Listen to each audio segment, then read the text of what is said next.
Hello everybody, welcome to my new channel. Hope you guys can join me a lot more often. Today I kind of want to talk a little bit about what's going to happen this month. We got E3 coming up for all the gamers, so I kind of want to go ahead and touch up on a couple of things. Number one, it's mostly going to be about Scorpio and Microsoft. Hit up a little bit on PlayStation and Sony and what's going on, but largely is going to be a Microsoft. A little bit of episode today, but basically, Scorpio's coming out. I know they throw a lot of things out there in regards to specs and everything that's going to be and it's going to do. I kind of want to gum things down a little bit more on this channel. There's enough channels out there going real into the guts of it, but I kind of want to do a more simplified version of this. So basically, what's Scorpio all about? In large part, Scorpio is basically a 4K full 4K gaming device, 60 hertz locked in. Haven't heard anybody. I heard one rumor. Somebody tell me that it was a 120 hertz, 120 FPS. I might be wrong here. I'm pretty sure it's gonna be some nerdy guy telling me FPS and hertz are two completely different things. But if it plays 120 FPS, great. 60 FPS, fantastic. I know Destiny 2 is coming out. That's locked in at a 30 FPS on the Scorpio. Fine. A lot of people will not notice the difference, honestly. A lot of people look for more content in these things anyway, so it doesn't matter. What does Scorpio do for people with Xbox One S? Well, honestly, if you don't have the money and you think you're going to need to buy a Scorpio to be relevant in the gaming world, you don't, so don't worry about it. Microsoft has said it. Xbox One S will still be supported. I even think the regular fat Xbox One still be supported, but don't quote me on that. But I know the Xbox One S will still be supported for the next few years. There's not going to be a sun pool. I don't really think systems have been suddenly pulled anyways as soon as the first gen comes out. I think they still keep them relevant for a couple of years. But yeah, definitely this is changing the game. Microsoft is changing the game on how they're introducing new consoles. I'm pretty sure they saw this coming with the original creation of the Xbox. I mean, when we were all still marveling at what PlayStation did with the PlayStation 1, Microsoft and PC gamers already had FPSs,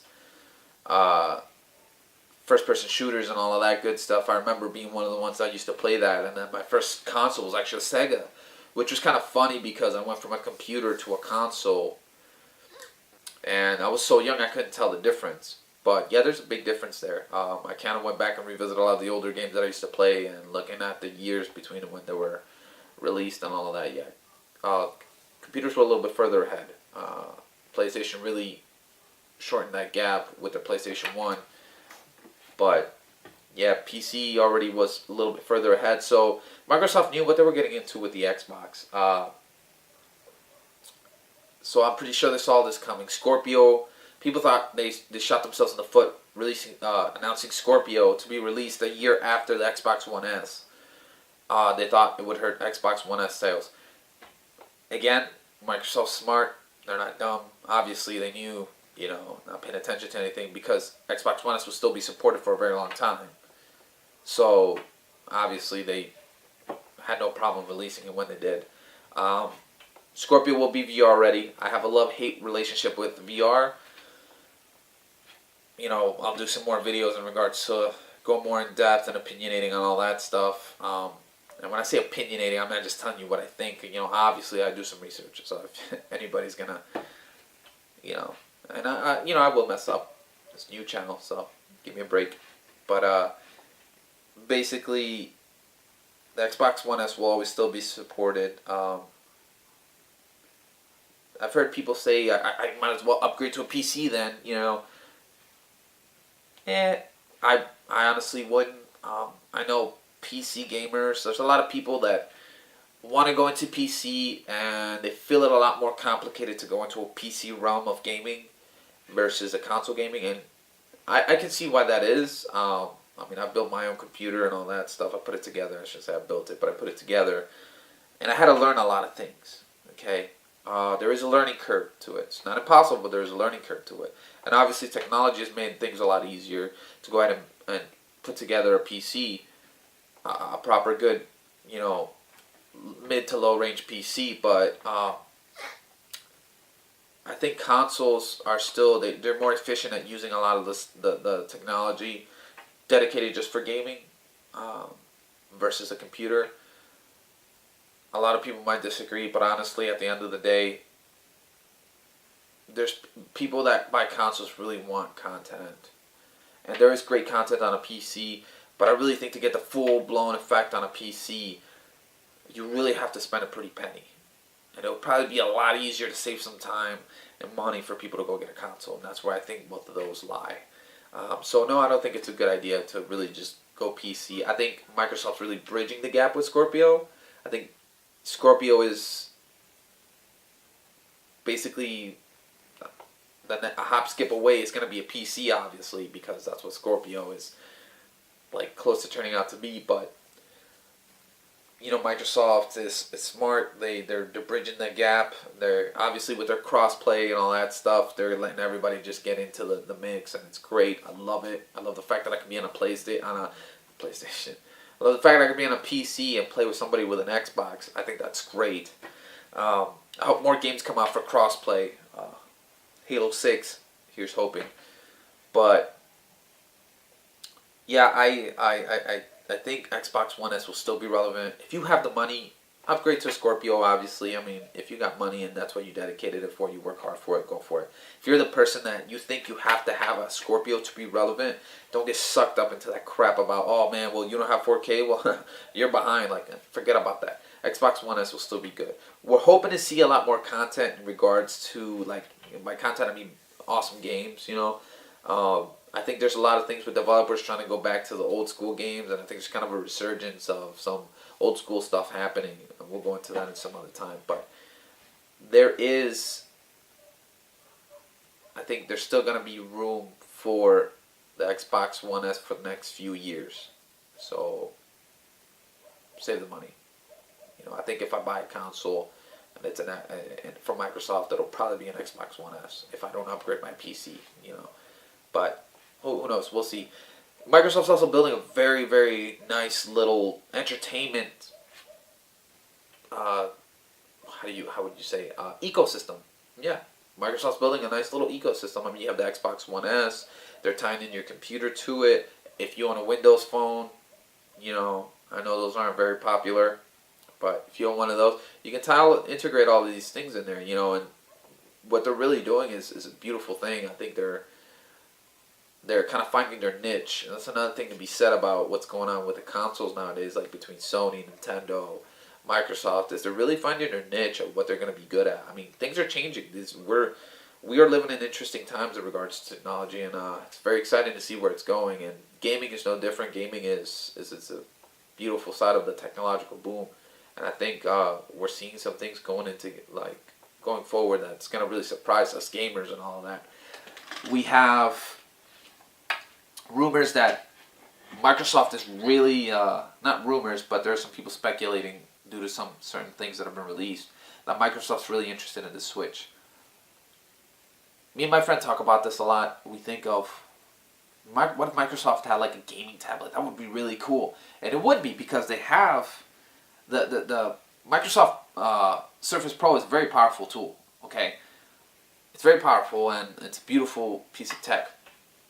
I can see them maybe sticking something in there, maybe like a lightweight graphics card. I've seen videos where people use external graphics cards, and that's not a bad thing. That looks pretty cool. And I don't know about lugging around a big box, but I think Microsoft could make some good games available for the Surface. If they make a Surface dedicated only, like a Surface Gaming Pro or something, they can use their crossplay to really, like, the versions that you would get on the Xbox app would probably be a lot more gummed down, and if they lock in some frame rates and lock down some graphics, I think they can really push a good gaming experience. Again, I can't sit here and say, oh, they got to make it 4K or 1080p full blown on a tablet. I don't really chase pixels, I guess. I'll be fine with a 720p, 60 FPS.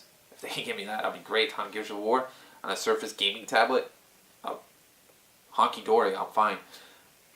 But to that end, at the same time, the thing with a Surface Pro tablet dedicated for gaming is Microsoft kind of already has that. I mean, they have those laptops that you can essentially flip and they become tablets, or you can kind of just stand them up, like flipping the freaking keyboard back and stand them up, and you use a Microsoft wireless thing. So, I think with that kind of meets in the middle, and that's the great thing about Microsoft. They're able to traverse these waters, because they're available on laptops, computers, and now they have the console. The mobile market, I could see them trying to go into that. So I guess that's something that Surface Pro would be good at for. Maybe like a 7-inch Pro for kind of like the Switch, but, and I mean, I guess I could see that. It wouldn't be a necessity. I guess people will be just fine with their laptops. But who knows? We'll see, For all we know, they can do a completely just say, hey, all that crap that you guys heard, that was all for nothing, for nothing. So, who knows? Next issue here is, people are saying that PlayStation 4 is going to get beat out by the Scorpio. That's crap. PlayStation 4 is still a relevant piece of machine. The PlayStation 4 Pro, I've heard that, I don't own a PlayStation 4 Pro, but I've heard that essentially what it does is basically upscales to 4K. Again, I'm not a pixel chaser, so I really don't, that's not a big thing for me, but it still looks beautiful. Whatever it does, it still looks beautiful. It looks great. You really won't notice a lot of differences. For instance, if you carry an Xbox One S and you have a Scorpio, unless you play those two freaking things screen to screen, and you're actually looking for those details, or even if you don't have them side to side, if you just really want to look for those details, you'll notice details, obviously. But I think once you're immersed in a game, you really are not going to see the details. That's why I believe content versus really the details is what people, what's going to be really important, especially coming down the line now that the consoles reached this high state of being. But yeah, the Scorpio I don't think will. It might affect some sales. Definitely, Scorpio's a powerhouse. It's definitely going to leave its mark on the console gaming market. But I don't think it's going to outbeat anything to do with PlayStation 4. I don't think Sony's really going to have to go back to the drawing board and re-release something. PlayStation 5 rumors I've heard. Boy, that would be tough to chew on if a PlayStation 5 comes out. I don't really see why they need to. When PlayStation 4 came out, PlayStation 3 was still such a relevant machine.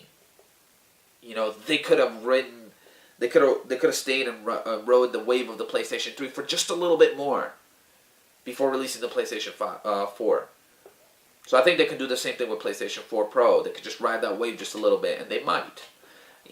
But again, I'm not the big wigs there. Everybody's chasing money with companies. Obviously that's the big thing. So, but my opinion, that might not be. There's Vita rumors, new Vita rumors also going around that they might announce something or hint at something for the Vita, new design, new Vita console. I don't think Sony needs to do a new Vita. Honestly, if Sony were just to lower their price on the proprietary cards and give us more support, by support I mean port us in some games, give us some subtitled games with English menus. Doesn't even have to be English dubbed. I don't even care about that. But if you do that, I think you can revive the Vita market. I mean, it still has its niche. There's people still with this Vita, and there's still games coming out for it. It's still a beautiful piece of tech. I mean, the design itself is great. And I want to do a full-blown Sony episode at some point. But one thing that I feel that can really happen with the Vita is if they were to do just things, give us a little bit more support with games and the proprietary cards and all of that, I think you can revive the Vita market a lot here. And I know people have said Vita was kind of like a failed thing here in America. I don't know. I feel people. We discussed this, me and my friend, a lot, and we've heard this a lot too. Where I feel like Japanese companies have kind of like a weird love-hate relationship with Americans. I think the Vita really reflects that. I mean, the Vita does well in Japan, but not here. Vita TV, though, it's the little Vita, essentially a small Vita console. That seems pretty well. I think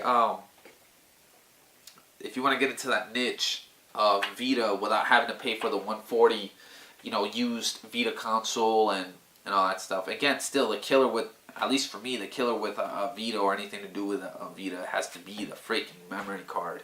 I mean, they're expensive. It would be nice if PlayStation would keep the old design, give me a little bit like better, like rich color looking screen. Yeah, keep it at 720p. That's fine. I don't care. You know, and give me SD cards or lower your prices and redesign that and sell it back to me. I will buy it. I will buy it at a brand new price of like $250. I don't care. I feel like if the 2DS can still be relevant and popular, and something like the Switch can do very well playing at 720p the way it is, I feel that the Vita can still revive. You know, and I know there are going to be some people that disagree with me. That's fine. That's, again, this is my opinion, but I feel like if Sony takes that route, they can really do well with the Vita. Yeah, I don't know. E3 is turning out to be, not only because of the upcoming games, but really excited to see how this E3 really changes up the next couple of years in regards to the tech that's coming out for consoles and for gaming. I think we're really seeing a change in the way everything goes of releasing new consoles, and I hope this is, we get just flooded with the content so we can go ahead and really get a chance. There's a large library of games that I think Xbox still has, or Xbox 360 itself just still has, that are beautiful.